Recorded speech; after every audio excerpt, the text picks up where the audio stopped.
Good morning, good afternoon, good evening, wherever you are. Welcome to Virtual Grand Rounds. Premier education brought to you at no cost, thanks to our sponsors, AstraZeneca, Medtronic, and Medela, the Science of Care.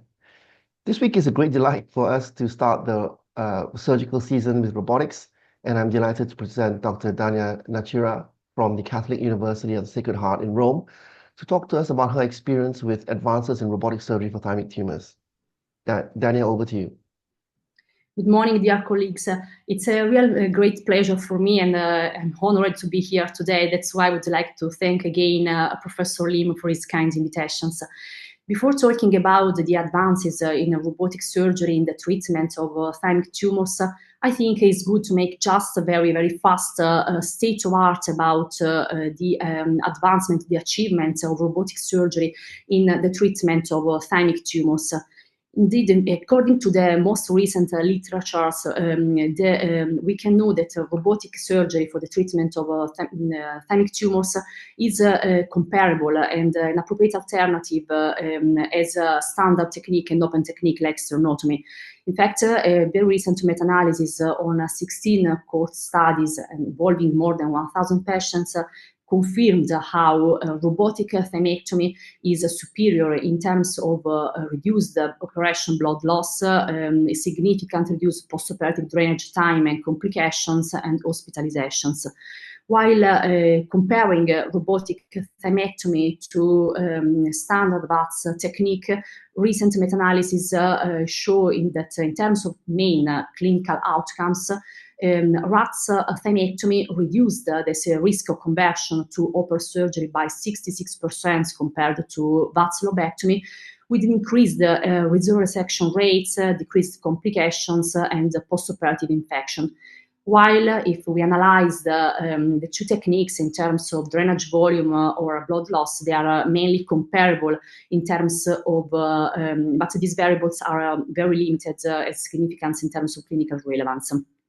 So analyzing the advances that are reached in the robotic fields for treating the thymic tumors due to the improvement of the technology that we have in the very last recent years, but also in terms of the increasing experience of surgeons, I think that we can mainly analyze 5 main points. That means the achievement of these techniques in terms of possibility to remove and resect a large tumor, to resect and manage by a robotic approach advanced, locally advanced tumors in terms of Masaoka stage, in terms of reduced surgery, in terms of new surgical approach, and the possibility of using RATS technique after neoadjuvant therapy. Let's analyze each of these aspects. In terms of possibility of using RATS technique for thymectomy, our group, together with other 6 Italian centers, high volume centers, gave, let's say, our small contribution last years, confirming, first of all, that robotic thymectomy is for treating large thymoma, defined as a lesion larger than 5 centimeters, is comparable to the same technique in treating smaller tumors in terms of surgical complications and hospital stay mainly.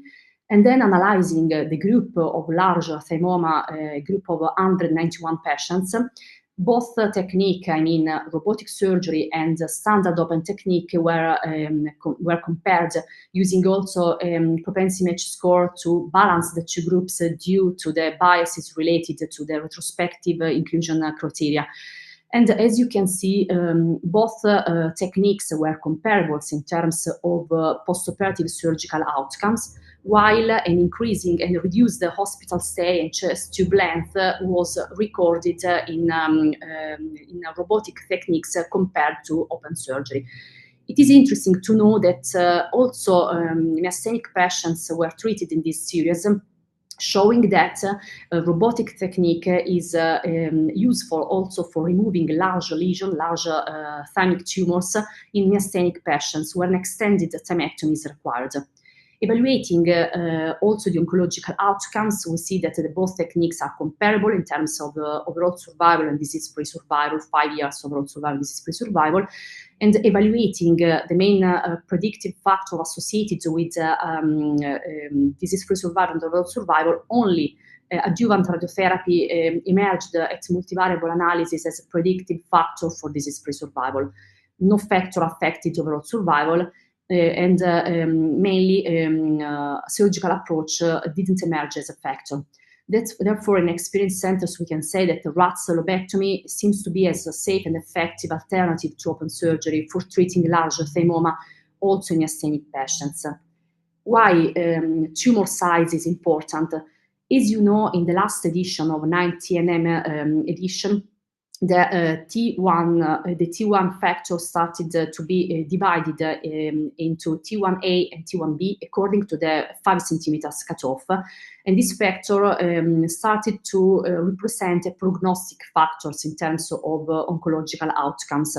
This was also confirmed by several studies, and also in our experience, we confirmed the superior overall survival and disease-free survival in patients with a T1 stage compared to patients with a T1B thymoma.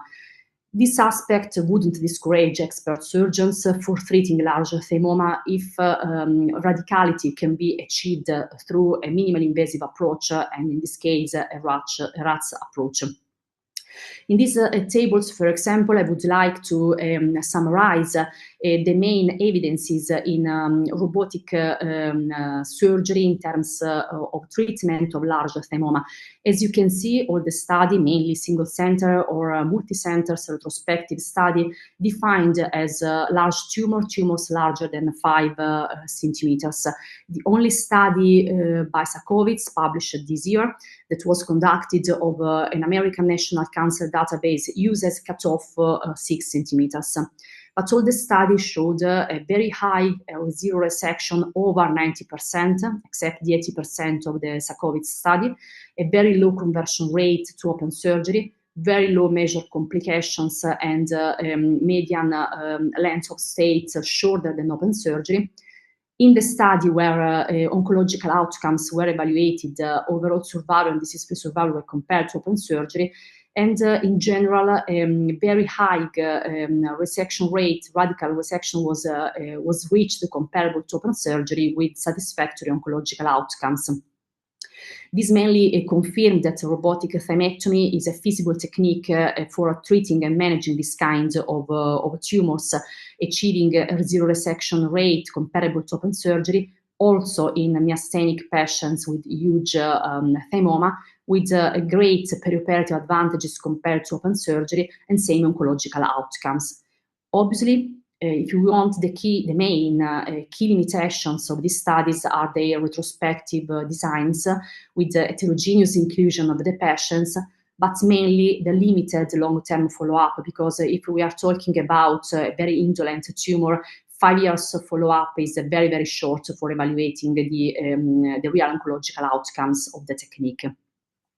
But talking about the second point that we would like to analyze, also these advances in robotic surgeries and experience of surgeons gave the possibility to expand the surgical indications, also in terms of more advanced, locally advanced tumors to be managed by robotic, because it is possible to achieve complete resections only in huge tumors, through the possibility of making a minimal tumor manipulation without disruption of the capsule.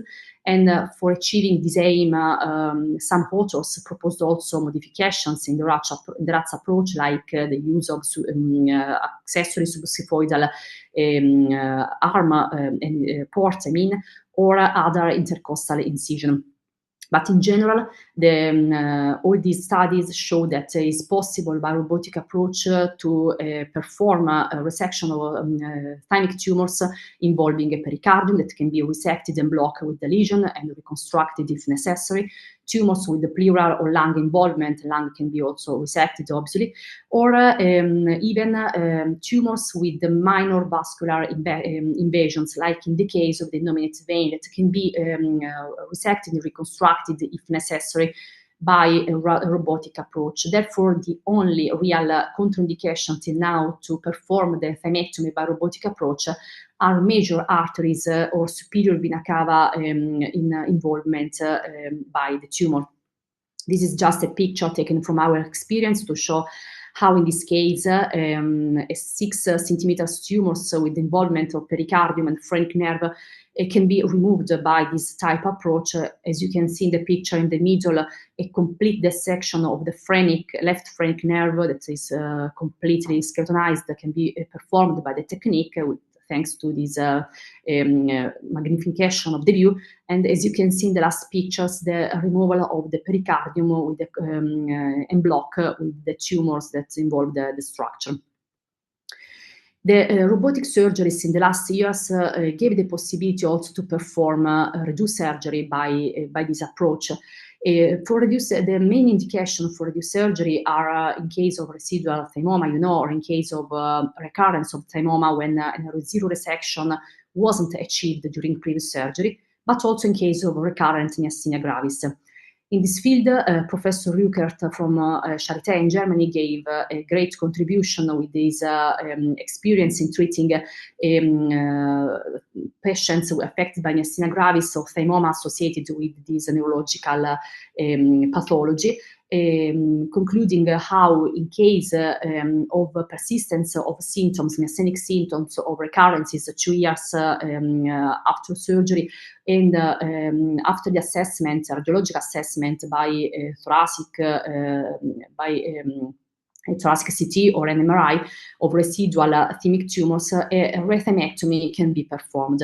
But he underlined how it's important to have a real great surgical experience and skills in performing this surgery, because as you know, the fibrotic tissue due to previous surgeries can confound the surgical planning and make more difficult this type of surgery that require really great experience in the field. New advances are reached also in terms of surgical approach, both in terms of new platforms and surgical incisions. Talking about the standard XI Da Vinci platforms, the advances are in terms of number of incision and localization, as proposed by Suda, for example, the subxiphoidal uniportal robotic access, where a crossed arms configuration was proposed through the seal solution for keep the CO2 inside for performing this type of surgery, or using also uniportal access, but by different types of incision, in this case multiportal configuration, using 2 arms in the subxiphoidal region and 1 intercostal, or only the camera subxiphoidal and the arms bilateral. This is a technique proposed by Suda himself for better managing locally advanced tumors in case of suspicions on vascular involvement, where greater control of vessels is necessary. Talking about new platform, instead, we have the new, for example, Da Vinci SP platforms. This is the pilot preliminary study published by the American colleagues with these 7 centers experience. We see a very huge name involved, like Bernard Park, David Rice, and the others, where on this pilot study on 13 patients, all patients, and the inclusion criteria are mainly patients with a BMI less than 35 kilos per square meters and with lesions less than 5 centimeters. They show that this kind of approach is safe and feasible with no intraoperative postoperative complication, mainly no adverse events, and no necessity of conversion to multiportal or open approach. However, the main concerns of the authors is about the possibility of the same type of surgery in case of obese patients with a lot of fat in the mediastinum, or tall patients, or in case or in advanced tumor with local involvement or huge tumors. About the last points, mainly the local involvement, Professor Kim, that everybody knows from South Korea, with great experience, not only in single port robotic thymectomy, but also in subxiphoidal uniportal VATS. He published his experience about both techniques showing how robotic thymectomy can give the possibility to manage also a local tumor with local involvement, in this case lung and phrenic nerve of pericardium, with a significant low risk of conversion to multiportal approach, and also with a significant shorter in hospital stay and chest tube length compared to Uniportal VATS approach. He also recorded a reduction of postoperative pain that was significant in second postoperative days. Therefore, the main advances of this technique are in terms of possibility of have 3 flexible wristed instruments, including the camera that given this cobra movement, give you a panoramic view from both phrenic nerves till the innominate vein with reduced collision of instruments. The main limitations are the same already expressed in terms of possibility of manage obese patients, large mediastinal masses, or when you need higher strength of instruments in retracting the lesions that probably is not comparable to the XI platforms. New platforms, as you know, are also produced by competitors from like the Hugo from Medtronic or the Versius CMR. While for Hugo we do not have, we have till now evidences in literature. For the Versius CMR, we have 2 very, very recent publications, one by the UK group, where they show the safeness and efficacy of the Versius CMR robotic platform in treating thymic tumors compared to Uniportal robotic surgery. They also published the use of Versius CMR with the Uniportal configuration, as you can see in the picture. And then the Italian experience from the group of Milan, comparing the Versius CMR to Da Vinci, the standard traditional lateral Da Vinci approach and lateral VATS for thymic tumors. They recorded shorter hospital stay in treating Thymoma with the robotic platforms. While comparing the learning curve, you can see that there is a kind of heterogeneity in the curve for VATS thymectomy in green that never reach the plateau, while the 2 curves for robotic approach, the red one and the blue one, after 15-20 patients reach a kind of plateau. But interestingly, they recorded using the NASA TLX workload score for work of surgeons, a higher physical demand and mental demand for the Versius MI. Obviously, these kind of results are preliminary and must be confirmed. Talking about the last point, and I move to conclusion, the use of robotic platforms and approach for treating local advanced tumor after chemotherapy, we have very, very few evidences in literature. It's very limited and based mainly on retrospective series from high volume centers. We have in fact only 2 studies by Professor Serfolio and the 20 years cohort on his experience by Professor Rukert, where only 2 patients per series were treated after neoadjuvant chemotherapy by robotic approach. Both authors showed the safetiness of the technique, satisfactory results, but very few limited data, but in highly selected patients and performed in experienced centers. So in conclusion, the new advances in robotic technologies and the increasing surgeons' expertise in robotic technique gave the possibility to expand the boundaries of this approach in treating thymic tumors, so with the same safety and feasibility of open techniques, with the same radicality and oncological outcomes, also in case of large tumors and local advanced tumors. Obviously, a very careful selection of patients must be performed, above all in case of involvement of vascular structures, and further prospective studies obviously are needed for evaluating, confirming the efficacy and safety of the technique, only in terms of oncological outcomes in case of treatment of patients with locally advanced tumors after neoadjuvant treatment. Thank you. Excellent. Thank you so much for an amazing overview of all the techniques and new platforms that you've used. Dania, can I start by asking, for your personal approach or in your institution, do you vary your approach depending on where the tumor is located, on the right side, on the left side, or if it's central? Thank you for your question. It's a very important question. As everybody knows, there are a different school of thinking about this point, because there are some authors, mainly Americans, that proposed the right approach for thymectomy, European mainly, or in Italy, the left approach. In our experience, we usually use the left approach for treating, for making thymectomy in myasthenic patients or for small thymoma. But in case of a huge mass that are mainly located in one or the other chest cavity, we prefer to approach the tumor from the thoracic side where the tumor is mainly located. I mean that if we have a huge right mass, we prefer to approach from the right lateral side to better mainly have the control, not as is said about innominate vein or vena cava that mainly can be managed from both sides, but of recurrent phrenic nerve that can be better dissected till the hilum when you perform the approach from the same side where the huge lesion is located. And then for the central lesions, you use Subxiphoid? Is that your approach? No, we started to perform subxiphoidal approach, both robotic and uniportal, a few years ago. We performed only for benign lesions or for thymic cysts and so on. Then we mainly abandoned it in favor of robotic lateral approach.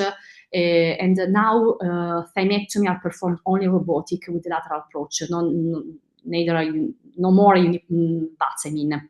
Also because our center is a referral center for myasthenia gravis. That's why we have a lot of patients affected by myasthenia, and most of patients have thymoma with myasthenia gravis. So we prefer to perform a robotic approach that is more radical in performing extended thymectomy, from the one phrenic to the other, from the other nerve. A question from Dr. Addy, who's asking, compared to VATS, does robotic have any additional advantage with regards to improved clinical outcomes?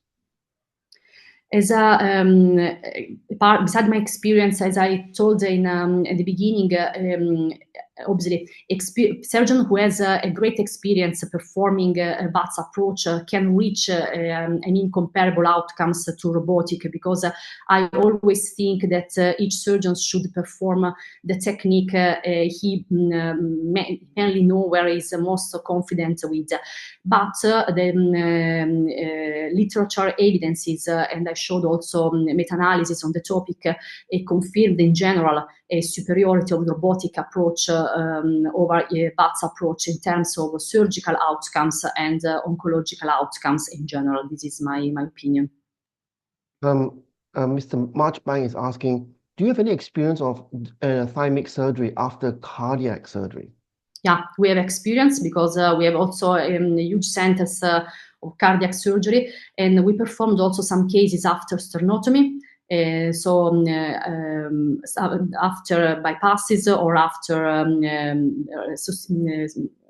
valve replacement after cardiac surgery, you can find a lot of adhesions, above all if cardiac surgeons, because in Italy some cardiac surgeons used to close the pericardium, other not, and it can create lots of problems. Another aspect is they used to, when they make the sternotomy, to cut in between the thymic gland that is not considered at all and split it laterally. So managing this type of surgery after cardiac surgery can be difficult, not only for the adhesion, not only for the presence of bypasses, but also for managing the gland itself that sometimes is split in different parts after surgery or attached to the sternal stitches.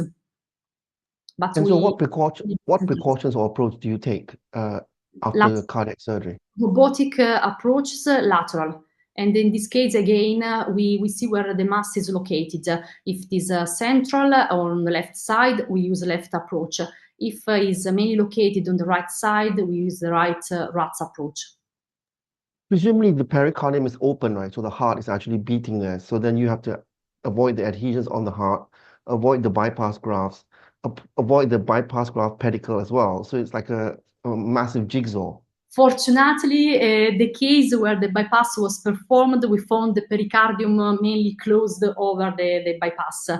The case where the pericardium was open were mainly after valve replacement, so it was quite easy, let's say, dissect from the ventricle, because the ventricle obviously is a very hard muscle, so the atrium is more difficult, but mainly covered by the pericardium, so it's quite easier than managing cardiac surgery after bypass with open pericardium. Fortunately, we do not have this particular case.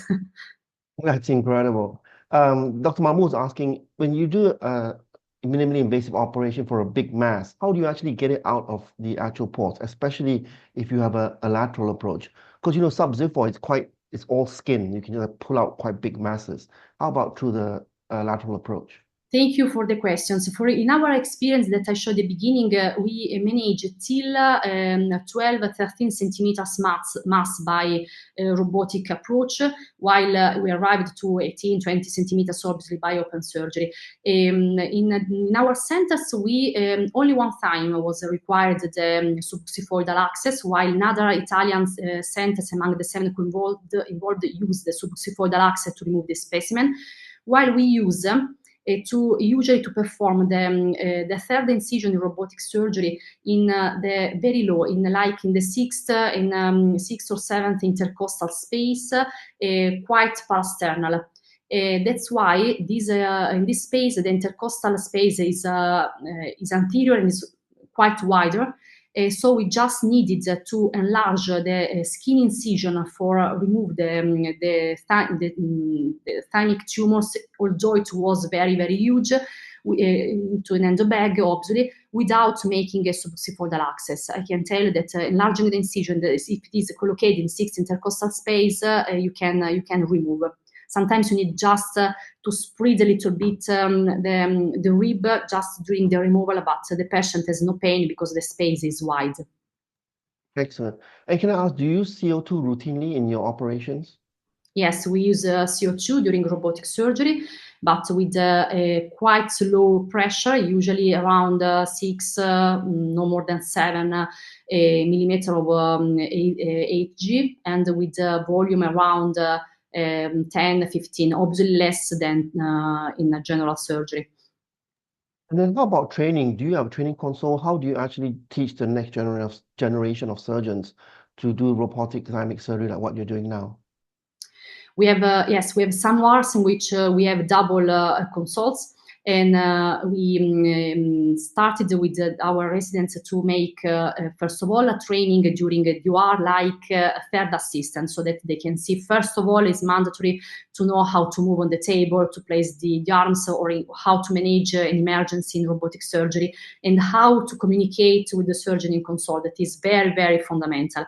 After that, we started with the training, because sometimes surgeons, prefer to start to be a consult surgeons without taking care of the table. That is instead fundamental. After learning very well the table, they move to making training on simulators, because we have also the simulators for Da Vinci.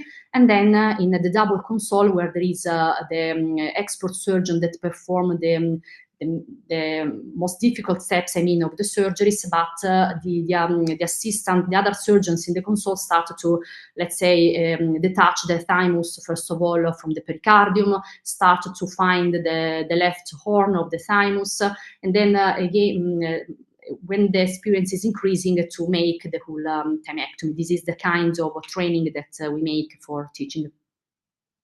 Thank you. And also, Dr. Al-Bulushi is asking, is there any criteria for which approach that you would select, let's say in a relatively small thymic mass, a central small thymic mass? For central small thymic mass, we usually perform the left RATS approach, because this is our experience mainly in Italy. The approach is performed, as I was saying before, from left side, and it works according to our experience, for smaller central and left masses. I repeat, right approach only for huge mass that are mainly located on the right side. Do you ever think there's going to be a trial for minimally invasive versus or RATS versus VATS surgery for thymic tumors? Do you think people would be willing to do or evaluate the cost effectiveness of robotics against VATS? This is an important question because in Italy in this period there is a great discussions about the fact that a lot of regions, hospitals are increasing the number of robotic platforms, while from the other side, from the economic point of view, regions are reducing the indications of robotic surgery and so the reimbursement for this type of surgery. So it's a very important balancing the risk effectiveness of the technique and with the economic aspect. I can say that probably the thymic surgery is one of the real indications for a robotic platform as urological surgery. Probably I have some concerns about a robotic, about RATS lobectomy, if I can say, according to my experience, because the same kind of lobectomy can be performed in 3/4 of an hour or 1 hour by uniportal approach, while you need at least 1.5 hours or 2 hours for docking and all the stuff, even though you are expert in robotic surgery. So from this point of view, probably in the future, for save money, we should really balance the real indication for robotic surgery. Excellent. Thank you so much for your insightful talk today, which leads me once again to thank our sponsors, AstraZeneca, Medtronic, and Medela, the Science of Care. Next week, we have a rescheduled talk about vaccines and cellular immunotherapies in lung cancer by a world expert, Dr. Leonard Lee from the University of Oxford. And finally, once again, Dania, thank you for sharing with us your progress within your department. We look forward to much more to see where you're going in the near future. Thank you very much. We'll see you all next week. Again, thank you everybody for the attention. Bye-bye. Bye-bye.